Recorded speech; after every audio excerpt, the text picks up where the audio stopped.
Oke, pada materi kali ini kita akan membahas tentang cara membaca skematik diagram laptop. Hal-hal apa saja yang perlu diperhatikan ketika kita memulai atau baru memulai untuk mempelajari skematik laptop diagram adalah seperti cara membaca skematik. Satu, pengenalan simbol, pengenalan fungsi, atau mempelajari simbol, mempelajari fungsi, dan cara kerjanya. Berikut juga basic-basic tentang elektronika. Komponen yang digunakan sebuah motherboard laptop tidak banyak ya, terdiri dari resistor, kapasitor, induktor, terus macam-macam voltage, gerbang-gerbang logika.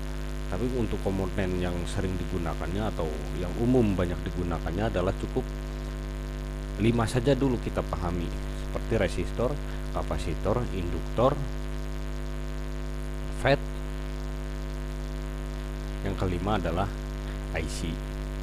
Jadi untuk kelima komponen ini silakan kembali juga ke materi tentang komponen atau buka modul tentang komponen yang digunakan motherboard laptop. Cukup 5 saja dulu. Kita mempelajari fungsinya, menghafal simbolnya, mempelajari cara kerjanya. Berikut juga yang paling vital adalah mempelajari cara mengukurnya atau mengidentifikasi komponen tersebut rusak atau tidak. Itu yang paling penting. Ada juga alternatif simbol seperti tadi yang sudah dijelaskan, itu tentang gerbang-gerbang logika seperti gerbang logika AND, OR, XOR, NOR, dan lain sebagainya. Untuk di basic elektronika kita bisa memanfaatkan media Google seperti ini. Resistor, kita bisa menggunakan Wikipedia atau website dan blog lainnya yang membahas tentang komponen-komponen elektronika dan basic elektronika. Perlu diketahui juga kita harus sedikit mengetahui tentang rangkaian elektronika seperti rangkaian seri.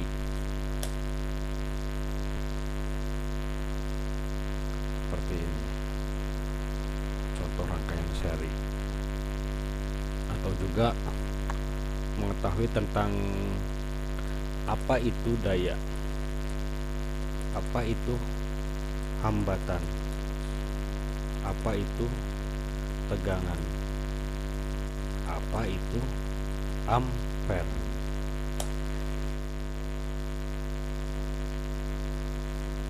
Ya, itu bisa memanfaatkan media Google tentang pengertian hambatan, arus, tegangan, bunyi, hukum Ohm,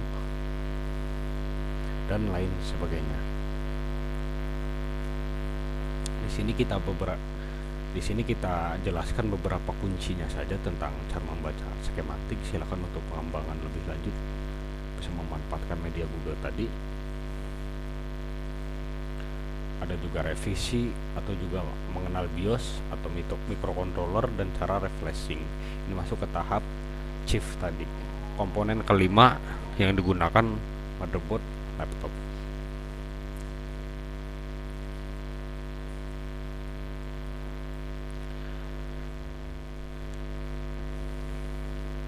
Sekarang kita akan melangkah ke menggunakan skematik ke dalam proses servis atau studi kasus servis langsung di lapangan. Contohnya adalah kita jangan langsung membuka skematik. Misalkan kita ambil contoh skematik SR4732Z ya. Kita langsung membuka semua dari halaman 1 sampai 40 misalkan. Jadi kita cukup yang jadi patokan adalah contohnya seperti rusaknya sound atau rusaknya bagian hard disk no detect. Kita gunakan skematik ini. Atau juga misalkan seperti rusaknya pada sound, seperti pada sound codec M61454 halaman 27. Kita cukup mengacu pada halaman 27 saja.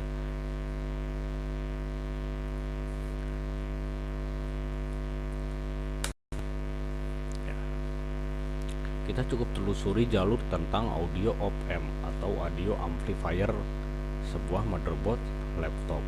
Inputnya dari mana, outputnya dari mana, IC apa saja yang digunakan,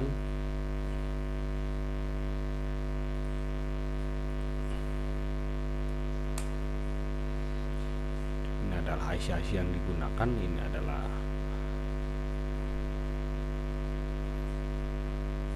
op-amp-nya atau amplifiernya yang digunakan. Kemudian kita cocokkan dengan bentuk asli atau bentuk fisiknya. Di bentuk fisiknya, untuk di motherboard ini di sebelah atau sebalik, di sebalik motherboard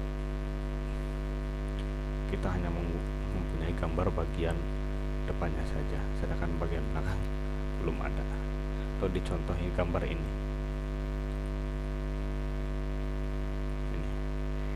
IC-IC yang digunakan sound.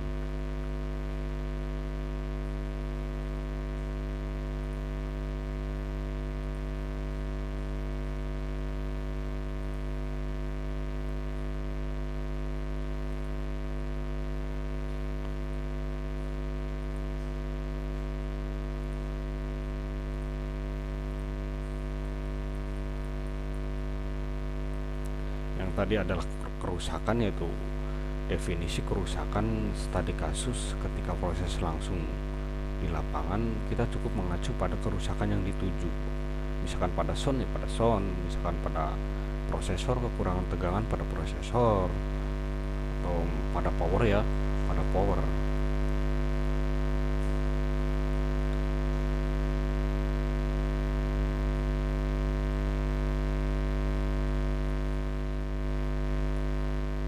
Contohnya adalah PCC core pada prosesor. Kita ingin mengetahui nilai prosesor, misalkan pada kasus no display SR4732Z. Lalu kita ingin mengetahui nilai yang pas yang tertera di skematik berapa. Lalu kita cocokkan. Ini adalah referensi nilai skematik 0,35 sampai 1,5 volt. Kemudian kita cocokkan dengan hasil pengukuran langsung pada laptop. Kita langsung pengukuran di sini. Hasilnya harus sama yang seperti yang tertera dalam skematik, yaitu 1,5 volt, minimal mendekati 1,5 volt ini. Apabila nilai pas 1,5 volt menandakan rangkaian PCC core sebuah laptop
kan kode yang tertera dalam skematik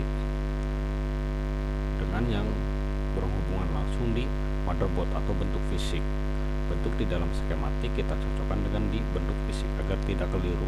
Cukup dengan menandai simbol yang tertera pada motherboard seperti U2. Skematik juga U2. Skematik juga U2. Untuk mempersempit ruang lingkupnya seperti tadi. apabila kerusakan yang kita tuju pada skematik seperti rusaknya sound atau sound tidak keluar suara, atau bermasalah pada sound dalam sebuah motherboard, bermasalah pada sound,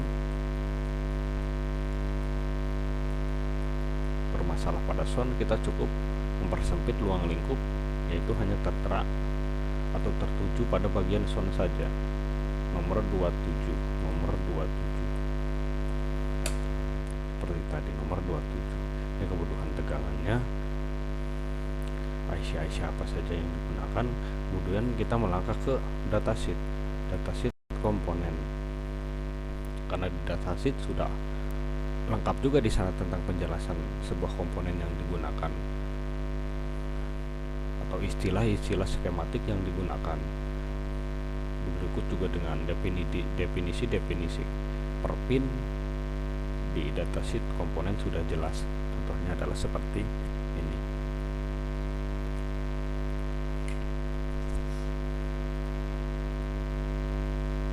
Adalah simbol dioda, anoda, katoda.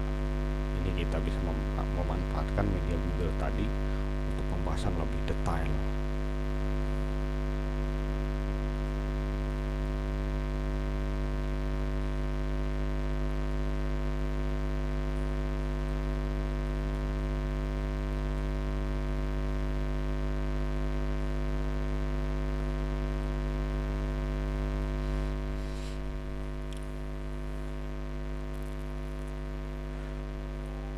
Jadi kesimpulan umum dari materi ini adalah kita jangan terlalu fokus ketika proses servis langsung tertuju pada skematik. Jadi kita lakukan saja langkah manualnya dulu, karena proses akan lebih lama ketika kita menggunakan skematik. Atau seringnya kita menggunakan skematik juga akan terbiasa nantinya. Kebutuhan akan skematik kita bisa kurangi, seperti pada pembahasan yang sudah dibahas, yaitu tentang cara singkat pengukuran seperti 3 volt dan 5 volt, 19 volt, dan di switch on off. Untuk tegangan wajib kita ambil teknik cepatnya, karena dalam skematik kita ada beberapa referensi seperti power square, ini sistem input dan output IC. Kita akan kebingungan nanti. Diharapkan untuk sistematika pengukuran cepat ini adalah yang belum mengerti elektronika pun atau pembahasan tentang skematik diagram bisa dikurangi, karena kita menggunakan teknik cepat dengan simulasi gambar cukup di 19 volt, 3 volt dan 5 volt, cukup juga di switch on off di sini.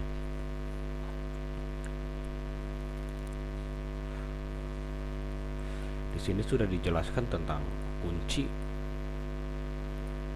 membaca sebuah skematik diagram.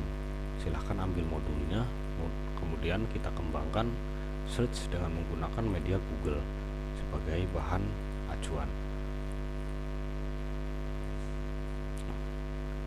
Silahkan buka modul tentang cara membaca skematik.